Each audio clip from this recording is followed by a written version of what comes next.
গত 100 দিনে আমরা অনেক কল্যাণমূলক কাজ করেছি, যা এখানে স্বল্প পরিসরে বর্ণনা করা সম্ভব নয়।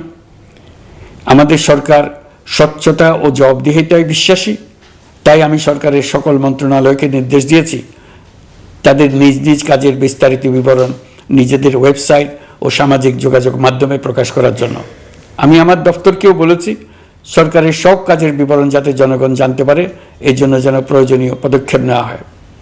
এই সরকারকে ব্যর্থ করার জন্য, অকার্যকর করার জন্য বিশাল অর্থে বিশ্বব্যাপী এবং দেশের প্রতিটি স্থানে, প্রতিটি প্রতিষ্ঠানে এক মহাপরিকল্পনা প্রতি মুহূর্তে কার্যকর রয়েছে।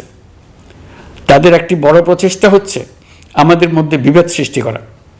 পতিত সরকারের নেতৃবৃন্দ যারা এদেশ থেকে বিপুল পরিমাণ অর্থ পাচার করে নিয়ে গেছে, সেই অর্থে বলিয়ান হয়ে তারা দেশে ফিরে আসার জন্য চেষ্টা করে যাচ্ছে। তাদেরকে কিছুতেই সফল হতে দেবেন না। তারা সফল হওয়া মানে জাতির মৃত্যু, জাতি হিসেবে আমাদের অবসান।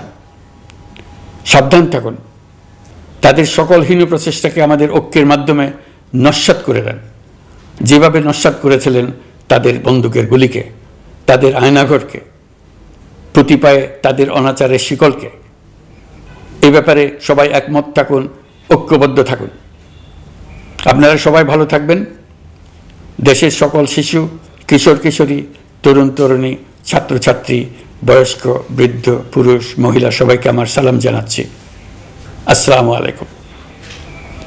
মহান আল্লাহ আমাদের সহায় হন।